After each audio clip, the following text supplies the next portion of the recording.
Hey guys, Lukas Schwegendiek here. Today I want to talk to you about finding out what it is you want to do in life. And I'll start by telling you my struggle and how I got there. Because that's something that a lot of people have asked of me, is something personal, something that they can relate to. And I know that it's not out there. Like, people tell you the little stories here and there, talk about it for a couple of minutes and then leave it altogether. So I'm going to share my entire struggle with you on this subject and how I got to finding out what it is I wanted to do. So here it goes. So for the big portion of my life, throughout high school and my first semester in college, I wanted to be a marine biologist. Thought it was the greatest thing ever, to swim with dolphins, live in Hawaii, and just enjoy the sea and enjoy the sunshine and everything. I thought it was going to be amazing. And you could study dolphins. What? Hell yeah, why not? But then after my first semester of biology, I realized that doing studies and research is not my thing. That's way too boring because it's the exact same thing every day. You have to do it like 50 to 100 times to even present any results, and that would not have been anything for me. I liked my change and I didn't want to do that. So up till that point, that was the one goal I had. And then after that one semester, I hated it. I did not want to do it anymore. So I stopped going to college. I took a semester off. And during the semester, I did what any college student would do. I did nothing. 3 months went by, and the only reason I got out of my house, out of my apartment, was to go get a haircut. Maybe get some food, but I never left the house or the car other than to get a haircut in those 3 months. And the only thing I did was watch series and play video games for 3 months straight. And I know that sounds amazing, but it was so boring. After 3 months, I had no series left to watch, none that interested me anyway, and all my games were worthless because I didn't want to play any of them. And then I laid in bed for about a week straight. Most of my days during that week were spent just looking up at the ceiling because I had no idea what I should do next. And then after the week, nothing much happened in that week. No realization, no crying, no sadness. It was just, nothing. But after the week, I decided I wanted to get something. I had nothing for a week, now I wanted something. What it was, I had no idea. So I took a bunch of these tests that you do. What's your job? What's your best job? What job would you be best at? What would be the most fun? Most of them were complete bullshit. They were all free tests online, and most of them didn't tell me anything. But there were a couple similarities between them. And one of them was psychology.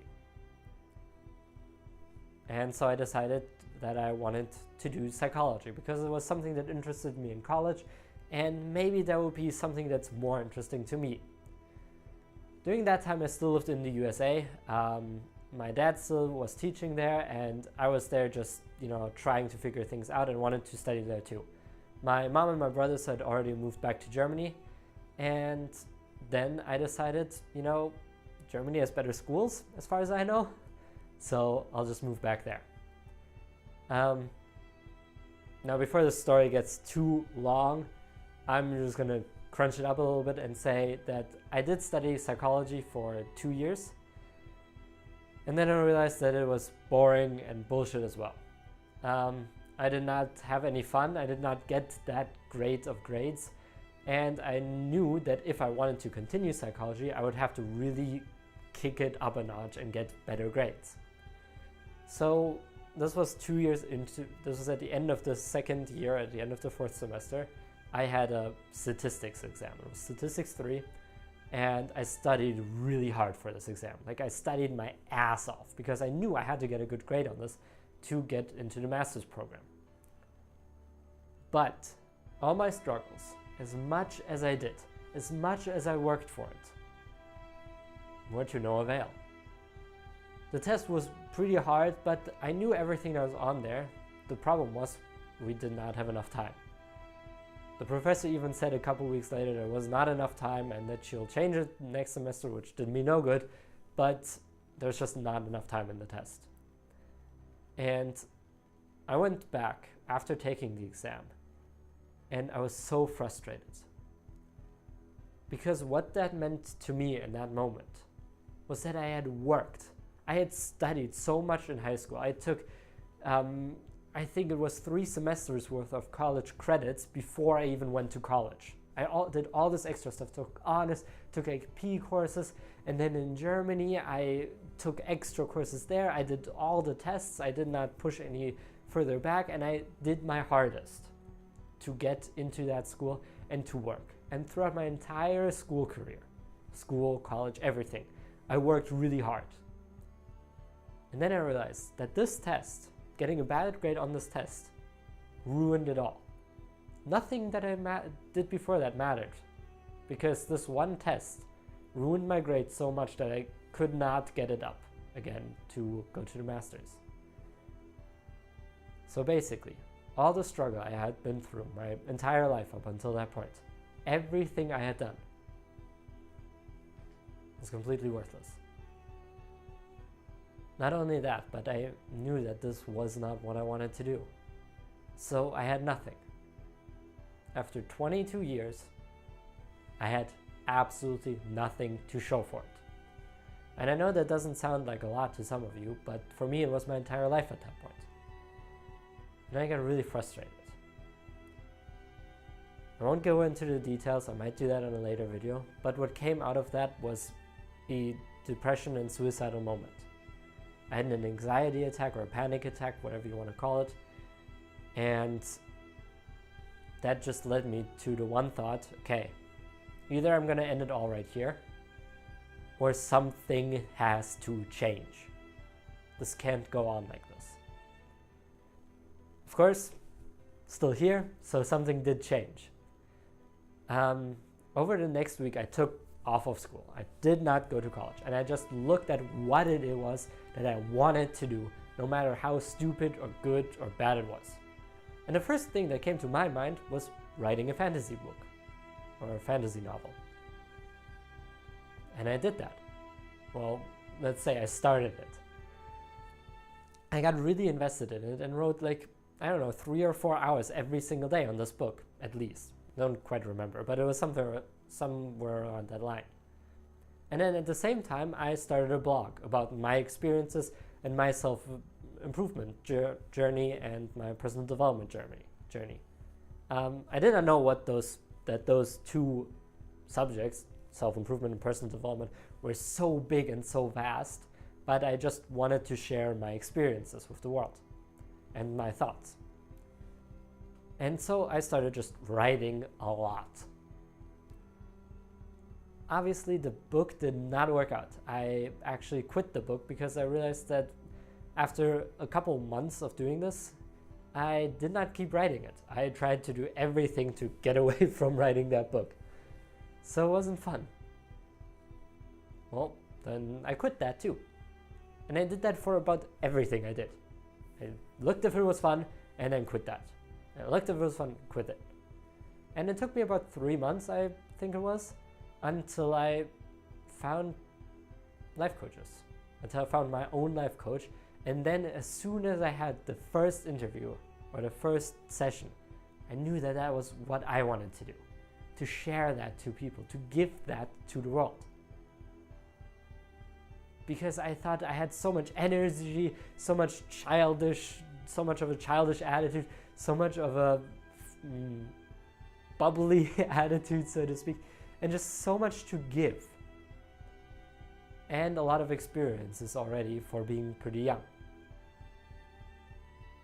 So I decided to do that.